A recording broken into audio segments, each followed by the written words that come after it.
Dear children, welcome you all in the online classes of Bishop Academy, and today we shall start chapter 6 electromagnetic induction.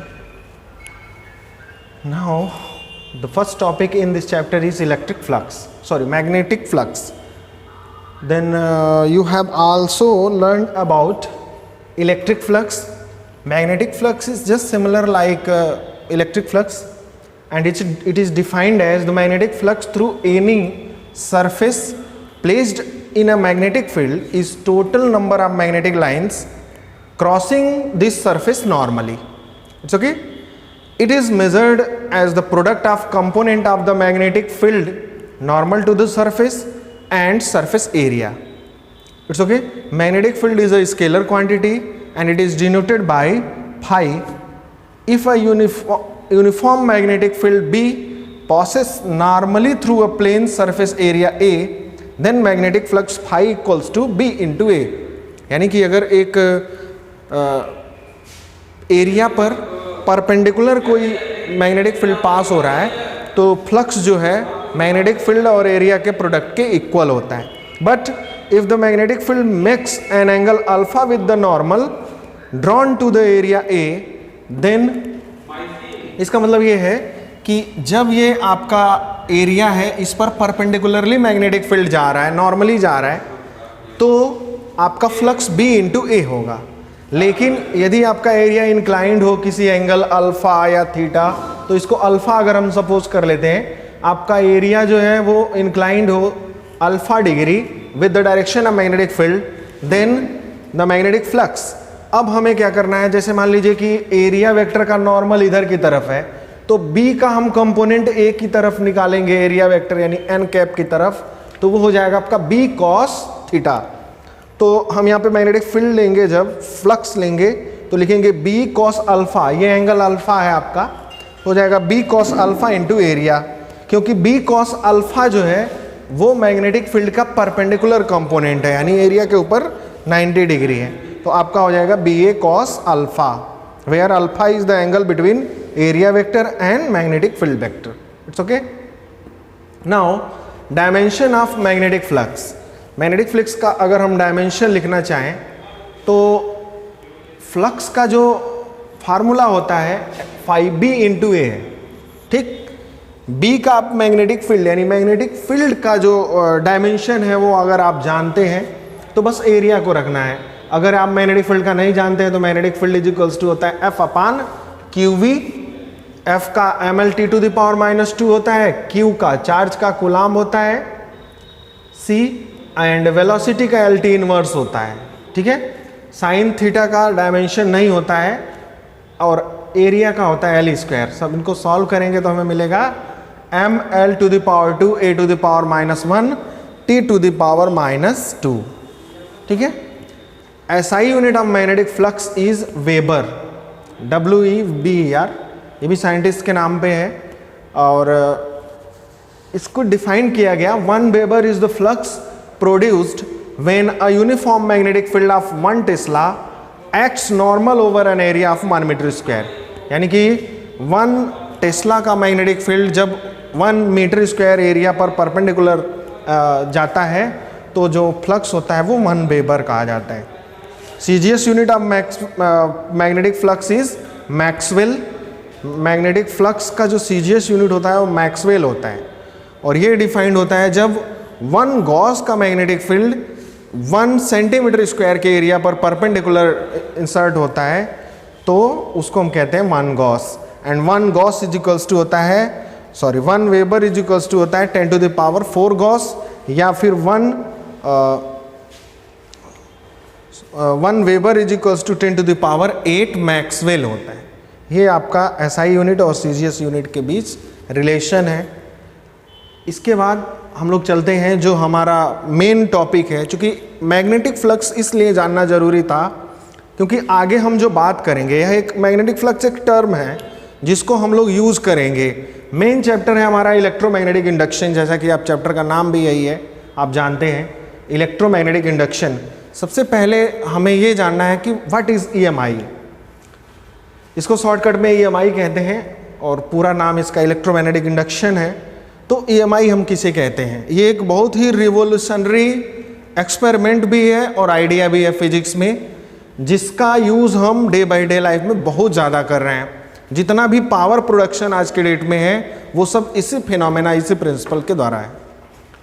जैसा कि हम पहले chapters में यानी पीछे के चैप्टर्स में ये पढ़ चुके हैं कि जब किसी वायर में करंट फ्लो होता है, यदि कोई वायर हो उसमें करंट फ्लो हो रहा है तो उसके अराउंड मैग्नेटिक फील्ड क्रिएट हो जाता है, बिना मैग्नेट के मैग्नेटिक फील्ड हो जाता है। It means moving charge produces magnetic field, it means current produces magnetic field. अब यहाँ पर बात ये लोग सोचने लगे कि क्या हम मैग्नेटिक फील्ड के हेल्प से करंट बना सकते हैं? अभी तक हम जान रहे थे कि करंट से मैग्नेटिक फील्ड जनरेट होता है। अब हम ये सोचना शुरू किए कि क्या मैग्नेटिक फील्ड से करंट को हम जनरेट कर सकते हैं, और यदि मैग्नेटिक फील्ड से करंट को जनरेट कर सकते हैं तो फिर करंट प्रोड्यूस करना हमारे लिए ईजी हो जाएगा। उससे पहले जो करंट के सोर्सेस थे वो सिर्फ सेल, बैटरी या केमिकल एनर्जी से ही हम इलेक्ट्रिकल एनर्जी में कन्वर्ट कर पाते थे। लेकिन इलेक्ट्रोमैग्नेटिक इंडक्शन वो फिनोमेना है जिससे हम मैग्नेटिक फील्ड को यूज करके करंट प्रोड्यूस कर सकते हैं। इसीलिए दोनों वर्ड यूज हुआ है इसमें, electromagnetic. It means it is the phenomena of production of induced EMF. EMF means potential, you know, potential difference, and induced current also. जहाँ induced EMF होगा या EMF होगा वहाँ current जरूर होगा। यदि हम उसको कंडक्टर में अप्लाई कर देते हैं तो the phenomena of production of induced EMF and induced current due to change in magnetic field, magnetic flux linked with a closed circuit is called electromagnetic induction। यानी कि चेंजिंग मैग्नेटिक फील्ड की वजह से, यानी मैग्नेटिक फील्ड के change होने की वजह से यदि EMF प्रोड्यूस होता है या इंड्यूस करंट प्रोड्यूस होता है, उस फेनामेना को कहते हैं हम इलेक्ट्रोमैग्नेटिक इंडक्शन।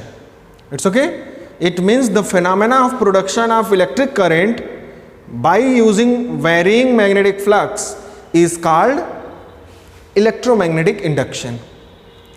और इस फिनोमेना को सबसे पहले जो है ऑब्जर्व किया था फैराडे ने। फैराडे ने कुछ एक्सपेरिमेंट्स किए और उन एक्सपेरिमेंट्स को करने के बाद उन्होंने ये श्योर किया, बताया कि हम जो है मैग्नेटिक फील्ड के यूज से इलेक्ट्रिक करंट प्रोड्यूस कर सकते हैं। It's okay, now we shall study Faraday's experiment. What is the Faraday's experiment and how they concluded that the electric current produces by the help of magnetic field. The phenomena of electromagnetic induction was discovered and understood on the basis of the following experiments performed by Faraday and Henry। ये भी बताया जाता है कि Faraday ने इस phenomena को ढूंढने के लिए हजारों एक्सपेरिमेंट्स किया था, और लास्ट में जब वो झल्ला करके इंस्ट्रूमेंट्स को फेंक दिए, नीचे तोड़ दिए, क्योंकि वो कोई भी एक्सपेरिमेंट सक्सेसफुल नहीं हो रहा था, तो उस जो वहाँ पर उन्होंने करंट को मेजर करने के लिए गैल्वेनोमीटर लगाया था उसमें डिफ्लेक्शन मिला, और फिर उन्होंने उस सबको जुटा करके फिर जो है एक्सपेरिमेंट शुरू किया, और जो है फाइनली वो ये सक्सेस रहे अपने एक्सपेरिमेंट्स में कि वो मैग्नेटिक फील्ड से इलेक्ट्रिक करंट प्रोड्यूस कर सकते हैं। अब क्या एक्सपेरिमेंट था जिसमें फर्स्ट आप देखिए, experiment 1, induced EMF with a stationary coil and moving magnet. यहाँ पर हमें EMF इंड्यूस करना है विद अ स्टेशनरी कॉइल, जिसमें ये कॉइल है ये स्टेशनरी रहेगा, फिक्स रहेगा, and moving coil moving magnet, magnet को हम मूव करेंगे इधर उधर। ओके, फर्स्ट परफॉर्मेंस उन्होंने क्या किया, first when the north pole of a strong bar magnet moved towards the coil, the galvanometer shows a deflection says the right of the zero mark as shown in figure। जैसे कि north pole को जब ये नज़दीक लाए, यहाँ पे velocity दिखाया हुआ है, यानी कि जब इसको नज़दीक क्लोज ले आते हैं, आपको पता है जैसे जैसे नज़दीक लाएंगे यहाँ पर मैग्नेटिक फील्ड की स्ट्रेंथ बढ़ना शुरू हो जाएगी कॉइल के अक्रॉस, या यूँ कहिए कि मैग्नेटिक फ्लक्स बढ़ना शुरू हो जाएगा, क्योंकि यहाँ पर number of magnetic field lines ज़्यादा होती हैं और दूर जाने के साथ कम होती जाती हैं। तो जब ज़्यादा number of magnetic field lines जाएंगी इस कॉइल के क्रॉस तो फिर मैग्नेटिक फ्लक्स बढ़ेगा, और जैसे ही मैग्नेटिक फ्लक्स बढ़ता है तो देखिए गैल्वेनोमीटर जो है डिफ्लेक्शन शो कर रहा है। इट्स ओके, यानी कि जब उन्होंने बार मैग्नेट के नॉर्थ पोल को कॉइल के नज़दीक ले आया, जो कि स्टेशनरी है कॉइल, जब नज़दीक ले आए तो गैल्वेनोमीटर में एक डिफ्लेक्शन मिला। लेकिन इसके साथ ये भी हो रहा था, जैसे मान लीजिए मैग्नेट मैं यहाँ से ला रहा हूँ, यहीं रोक दिया, तो जैसे ही मैग्नेट को रोकते थे हम लोग, स्टॉप करते थे, गैल्वेनोमीटर फिर जीरो पे आ जाता था। यानी कि करंट तभी तक हमको मिलता था जब तक ये बार मैग्नेट मूव करता था। ओके, तो हमने नॉर्थ पोल को नज़दीक ले आया तो देखा कि गैल्वेनोमीटर डिफ्लेक्शन शो कर रहा है, इसका मतलब इस वायर में कहीं ना कहीं करंट फ्लो हो रहा है। ओके, सेकेंड एक्सपेरिमेंट क्या था, when the north pole of the bar magnet is moved away from the coil, the galvanometer shows deflection in opposite direction। उसी बार मैग्नेट को अगर हम दूर की तरफ ले जाते हैं, इधर की तरफ ले जाते हैं, तो गैल्वेनोमीटर देखिए अपोजिट डायरेक्शन में डिफ्लेक्शन शो करता है। इसका मतलब ये है कि अगर मैग्नेट का मोशन टूवर्ड्स हो नॉर्थ पोल का, तो अगर करंट आपका क्लॉकवाइज मिल रहा है, सपोज एंटी क्लॉकवाइज मिल रहा है, अगर नॉर्थ पोल को आप नज़दीक ला रहे हैं तो नॉर्थ पोल को अगर दूर ले जाएंगे तो आपको जो है क्लॉकवाइज मिलेगा, यानी अपोजिट हो जाएगा। ऐसे समझिए, नॉर्थ पोल को हम जब नज़दीक ला रहे थे तो एंटी क्लॉकवाइज था, और नॉर्थ पोल को जब दूर ले जा रहे हैं तो क्लॉकवाइज करंट मिल रहा है हमें। इसका मतलब कि अगर हम नॉर्थ पोल को अवे फ्रॉम कॉइल मूव कराते हैं तो हमें करंट अपोजिट मिलेगा पहले के रिस्पेक्ट में। If the above experiments are repeated by bringing the south pole of the magnet towards or away from the coil, the direction of current in the coil opposite to that obtained in the case of north pole। यानी कि कहने का मतलब ये है कि पहले हम फिगर में हम नॉर्थ पोल को नज़दीक ले आ रहे थे, देखिए यहाँ पे नॉर्थ पोल को नज़दीक ले आ रहे थे, अगर हम साउथ पोल को नज़दीक लाएंगे तो जो करंट हमें यहाँ एंटी क्लॉकवाइज मिल रहा था, साउथ को नज़दीक लाने पर हमें क्लॉकवाइज मिलेगा, और साउथ को दूर ले जाने में एंटी क्लॉकवाइज मिलेगा। ओके, यानी कि अगर हम नॉर्थ के बजाय साउथ को कर दें तो जो भी यहाँ कंडीशंस थे जस्ट उसके हमें अपोजिट रिजल्ट मिलेंगे। अब फोर्थ क्या है, when the magnet is held stationary anywhere near inside the coil the galvanometer does not show any deflection. मैंने पहले ही बताया था कि अगर बार मैग्नेट को आप यहाँ स्टेशनरी रख दें, कॉइल भी स्टेशनरी है, तो इसमें गैल्वेनोमीटर में आपको कोई भी डिफ्लेक्शन नहीं मिलेगा, यानी कोई भी करंट जो है यहाँ पर इंड्यूस्ड नहीं होगा।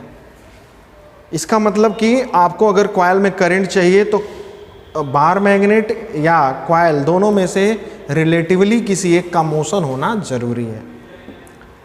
अब इसका एक्सप्लेनेशन क्या है, आपने इन सारे कंडीशंस में जो एक्सपेरिमेंट हमने किया उसमें ये देखा आपने कि जब भी हम बार मैग्नेट को कॉइल के नज़दीक ले आते थे या दूर ले जाते थे, दोनों ही सिचुएशंस में कॉइल के अक्रॉस मैग्नेटिक फ्लक्स जो है लगातार चेंज हो रहा था, और जैसे ही हम बार मैग्नेट को स्टॉप कर देते थे, रोक देते थे, तो जो फ्लक्स है वो कांस्टेंट हो जाता था, क्योंकि जैसे ही बार मैग्नेट को हम एक जगह रोक देंगे और कॉइल वहीं का वहीं है, तो दोनों के बीच जो इसके क्रॉस जो मैग्नेटिक फ्लक्स है वो कांस्टेंट हो जाएगा, चेंज नहीं होगा। और जब कांस्टेंट मैग्नेटिक फ्लक्स रहता है तो आपका जो है करंट नहीं मिलता है।